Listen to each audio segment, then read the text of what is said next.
কি অদ্ভুত ব্যাপার! ডাকাত ঘরে ঢুকে ডাকাতি করতে যেয়ে তারাই মালিক বনে গেল, আর ঘরের মালিক তখন ঘরের বাইরে। বাস্তবতাটা তো এইখানেই। এখন হ্যাঁ ভোট দেবার জন্য যদি এখন সরকারি কর্মচারীদের ব্যবহার করা হয়, আমি দেখলাম যে আমাদের নির্বাচন নিয়ে একটা তদন্ত প্রতিবেদন দেওয়া হলো। সেখানে বলা হলো কি 2018 নির্বাচনে নাকি প্রশাসনকে ব্যবহার করা হয়েছে। আমরা কখনো প্রশাসনকে ব্যবহার করে নির্বাচন করি না, বরং আমি সেবার প্রশাসনদের নিষেধ করেছিলাম। তারা একটু বেশি উৎসাহিত হয়েছিল, এতে কোনো সন্দেহ নাই। কিন্তু আমরা তাদের নিষেধ করেছিলাম যে এত উৎসাহিত হওয়ার দরকার নাই, কারণ সার্ভে রিপোর্টেই ছিল আমাদের কাজের মধ্য দিয়ে আমরা জনগণের কল্যাণ করেছি, জনগণের উন্নতি করেছি, জনগণের সমর্থন পেয়েছি। আমরা যতবার ক্ষমতা এসেছি আমাদের জনপ্রিয়তা বৃদ্ধি পেয়েছে একটাই, সেটা হলো আমরা জনগণের জন্য কাজ করেছি, জনসেবা করেছি। কারণ আমি যখন প্রধানমন্ত্রী হয়েছি, আমি আমার বাবার মতো বলেছিলাম যে আমি প্রধানমন্ত্রী না, আমি জনগণের সেবক, আর সেবক হিসেবে কাজ করেছি এবং জনগণ তা মূল্যায়ন করেছে। হ্যাঁ, 2014 নির্বাচনে কেউ ইলেকশন করবে না, সেখানে বলা হলো যে সেখানে এতজন আনকন্টেস্টেড। হ্যাঁ ঠিক, আমরা সেটা পছন্দ করিনি। কিন্তু আমার প্রশ্ন, জিয়ার আমলে যারা কন্টেস্ট করে কয়জন জিততে পেরেছিল, সে জবাবটা কি দেবে? সেটা বাদ দিলাম।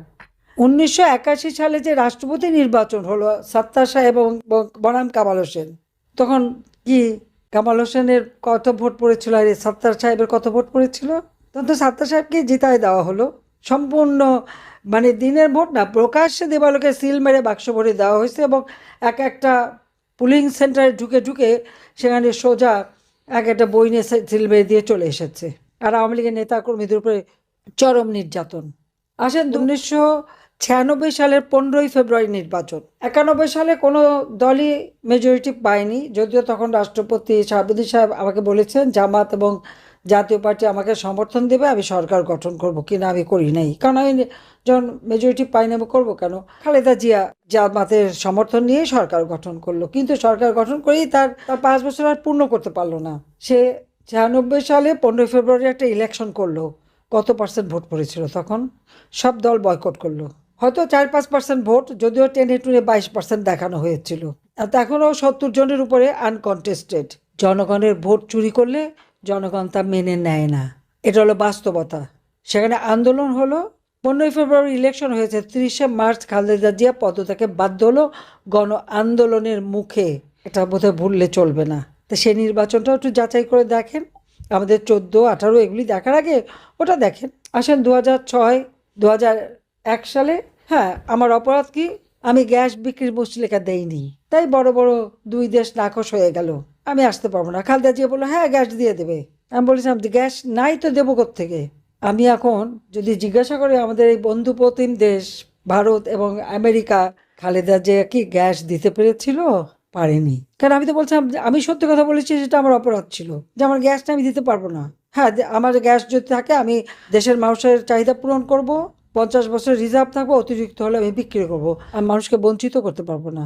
সত্যি কথা বলাটা একটা বড় অপরাধ হয়ে যায়। মিথ্যা বলতে পারলে মানুষ খুব খুশি হয়, যেমন ইউনূস মিথ্যা বলে বলে সারা বিশ্বে তার একটা ভাবমূর্তি গড়ে তুলেছে। এখন তো আস্তে আস্তে ধরা পড়ছে কত বড় মিথ্যাবাদী। হ্যাঁ, আমরা আসতে পারলাম না ক্ষমতায়। খালেদা জিয়া তত্ত্বাবধায়ক সরকার সিস্টেমটা আমাদেরই দাবি ছিল, আমরা এনেছিলাম, সেটাকে এসে নষ্ট করলো। 1,23,00,000 ভুয়া ভোটার দিয়ে ভোটার লিস্ট করলো। তত্ত্বাবধায়ক সরকার প্রধান যাতে তার দলীয় লোক হতে পারে, সেই প্রধান চিফ জাস্টিসের বয়স বাড়িয়ে দিয়ে এমনভাবে করলো যেন হাসান সাহেব যেন ওই প্রধান হতে পারেন। আর একেবারে খালেদা জিয়ার খয়েরকা একজন আর একজন চিফ জাস্টিস আজিজ সাহেবকে দিল নির্বাচন কমিশনার, এবং ইলেকশন শুরু করলো। ইলেকশন যখন শুরু করলো তার রেজাল্টটা কি? সেখানেও আনকন্টেস্টেড অনেকে কিন্তু ইলেকশন করে ফেলেছিল খালেদা জিয়া, কারণ সেই ইলেকশনে সবাই বয়কট করেছিল। কিন্তু সেটা টিকতে পারেনি, কারণ ওই সন্ত্রাস, জঙ্গিবাদ, দুর্নীতি, দুঃশাসনের কারণে এমার্জেন্সি ডিক্লেয়ার হলো। এবং তখন খালেদা জিয়ারই রাষ্ট্রপতি ইয়াজউদ্দিন সাহেব, তিনি কিন্তু সেই ইলেকশন বাতিল করে দিলেন, কারণ সেই ইলেকশনে এত বেশি আনকন্টেস্টেড ছিল আর এমনভাবে সে ইলেকশন ম্যানিপুলেট করেছিল যে তিনি বাধ্য হয়েছিলেন এমার্জেন্সি ডিক্লেয়ার করে সেই নির্বাচন বাতিল করে দেয়। কেন বাতিল করে? খালেদা জিয়া ভোট চুরি করেছিল সেই জন্য। এটা কি ভুললে, এটা ভুলে গেলে বলতে চলবে না। যাক, এমার্জেন্সি হওয়ার পরে তো আমি তো গ্রেপ্তার হলাম সবার আগে, কারণ আমরা তো সবসময় অপরাধী। কারণ আমরা জনগণের কথা বলি, সত্যি কথা বলি। যদি মিষ্টি মিষ্টি মিঠি মিঠি মিথ্যে কথা বলতে পারতাম তাহলে আমরা তো খুব খুশি হতো সবাই। যে অত ওরকম খুশি, মিথ্যা কথা বলে খুশি করাতে পারি না, এটাই আমার অপরাধ। যাই হোক, 2008 আমরা জেল খাটলাম, তারপর 2008-এর নির্বাচন। এখন আমার প্রশ্ন, 2008-এ যে নির্বাচনটা হলো, 2008-এ কে ছিল ক্ষমতায়? সেখানে কেয়ারটেকার গভর্নমেন্ট। ইয়াজউদ্দিন সাহেব বিএনপির, প্রধান উপদেষ্টা ফখরুদ্দিন বিএনপির পছন্দ, ওয়ার্ল্ড ব্যাংকে চাকরি করতো। সাইফুর রহমান নিয়ে এসে তাকে আমাদের বাংলাদেশ ব্যাংকের গভর্নর করলেন, সেখান থেকে তাকে প্রধান উপদেষ্টা করা হলো। আর সেনাপ্রধান কে ছিল? 9 জন জেনারেল ডিঙিয়ে খালেদা জিয়ার ভাই সাইদ ইস্কিন্দারের বন্ধু জেনারেল মঈনকে সেনাপ্রধান করা হলো। এখন দেখেন, পুরো সিস্টেমটাই খালেদা জিয়ার সমর্থে। সেখানে 8-এ নির্বাচনটা হলো। এই নির্বাচনে কেউ কিন্তু কোনো কিছু বলতে পারছে না, কিন্তু নির্বাচনের ফলাফলটা কী ছিল? আওয়ামী লীগ, আমরা মহাজোট করেছিলাম। আমরা আমাদের প্রায় 50-60 সিট আমরা দিয়েছিলাম আমাদের জোটকে। সেখানে কয়েকটা সিট সবগুলি টিকলো না। 259 আসনে আওয়ামী লীগ নির্বাচন করে, আর 41টা আসন আমরা দিয়ে দিই আমাদের শরিকদের, তারা ছিল, যার যার সিম্বল নিয়ে ইলেকশন করেছে। আর বিএনপির নেতৃত্বে 20 দলীয় ঐক্যজোট 300 সিটে ইলেকশন করলো। রেজাল্টটা কি? আওয়ামী লীগ এককভাবে 230টা আসন পেল, আর উপনির্বাচন আরও 3টা। আর বিএনপির নেতৃত্বে 20 দলীয় ঐক্যজোট পেল 29টা সিট, আর উপনির্বাচন 1টি সিট। ভোটের পার্সেন্টেজ বিএনপির 32%, আর আওয়ামী লীগ পেল 48%-এর উপরে। এই যে 48% উপরে যে আমরা ভোট পেয়ে 233টা সিটে সরকার গঠন করলাম, তা আমরা এমন কোনো অপকর্ম করি নাই যে আমাদের ভোট কমবে।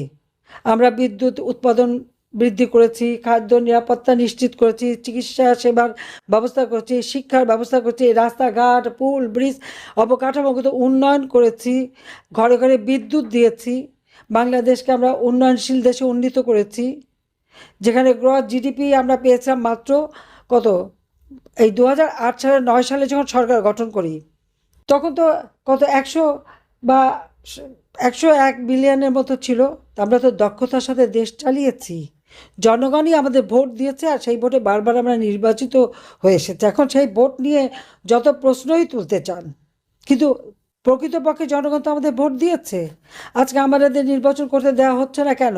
তার কারণ আমার বিরুদ্ধে যত রকমের বদনাম, আমাকে খুনি বানিয়েছে, আমাকে কি বলে, দুর্নীতিবাজ বানিয়েছে, আমার পরিবারকে বানিয়েছে, আমরা তো বারবার পরীক্ষা দিচ্ছি।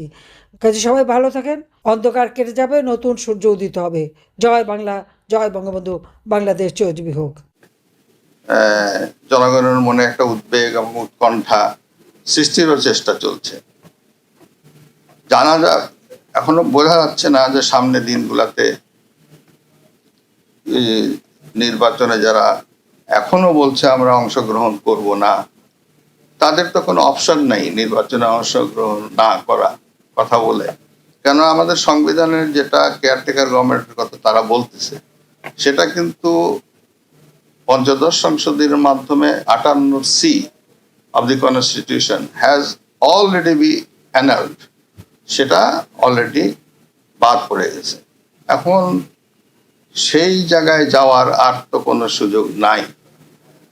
আমি রাষ্ট্রের প্রধান হিসাবে আমি মনে করি যে we will have to abide by constitution, এবং আমাদের কাছে এখন কনস্টিটিউশনের যে রূপ আছে, সেই রূপ, সেই আঙ্গিকেই সেখানে নির্বাচনের চ্যাপ্টারে যা বলা আছে ওইভাবেই নির্বাচন হবে। এখানে সেই পরিস্থিতি তো নাই যে ওই 58C 58 গ সেই কেয়ারটেকার গভর্নমেন্টের সেই কনসেপ্টটা এত বছর পরে আবার ওখানে নিয়ে আসবে। যেহেতু তারা মনে করে যে আওয়ামী লীগ 2/3 মেজরিটি আছে, তাদের উপর চাপ সৃষ্টি করলে এটা করা যাবে। যখন এটা 58C করা হয়েছে, এবার যে জাজমেন্টটা হয়েছে, পরিষ্কার বলে দেওয়া হয়েছে ওখানে যে অনির্বাচিত কারো দ্বারা কোনো সরকার বৈধ নয়।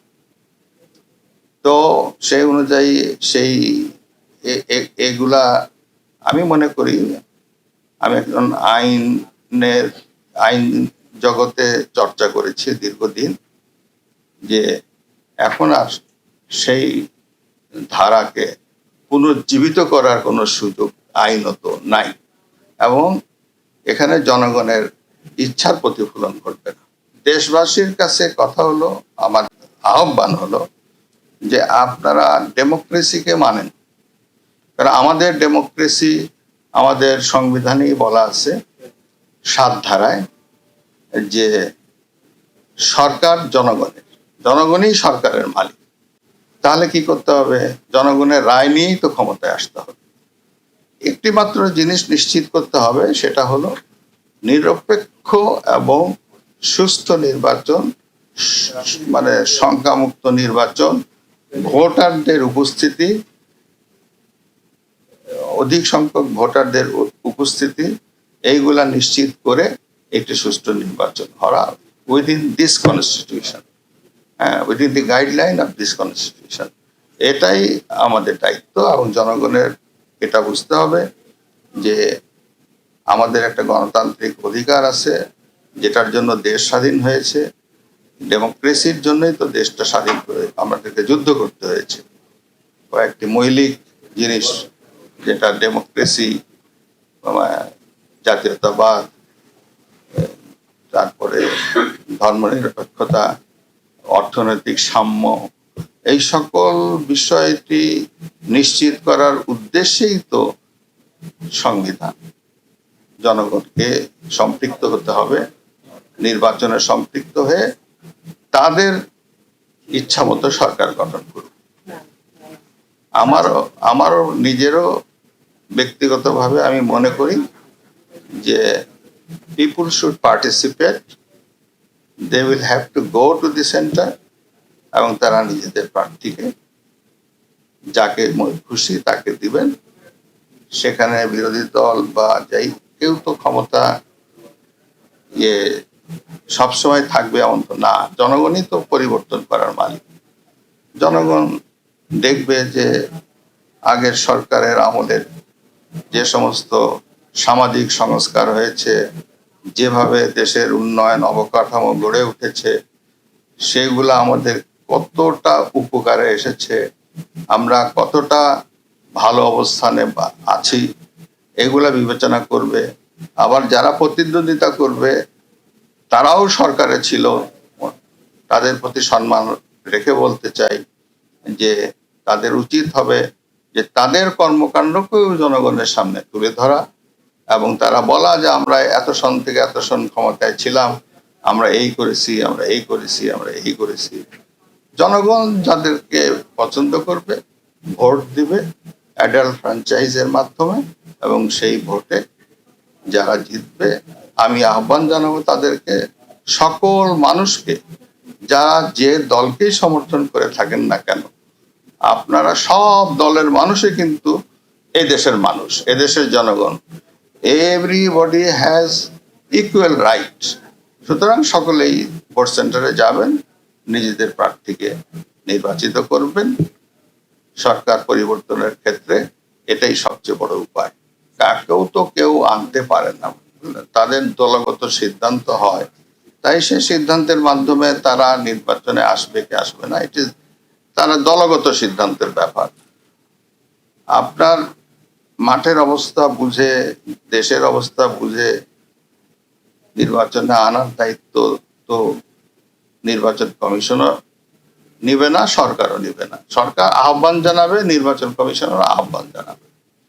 তারপরে যদি পজিশন যেরকম হয়, সেখানে রাষ্ট্রপতিকে যদি কোনো কিছু করতে হয়, রাষ্ট্রপতি প্রয়োজনে সেটা প্রয়োগ করবে।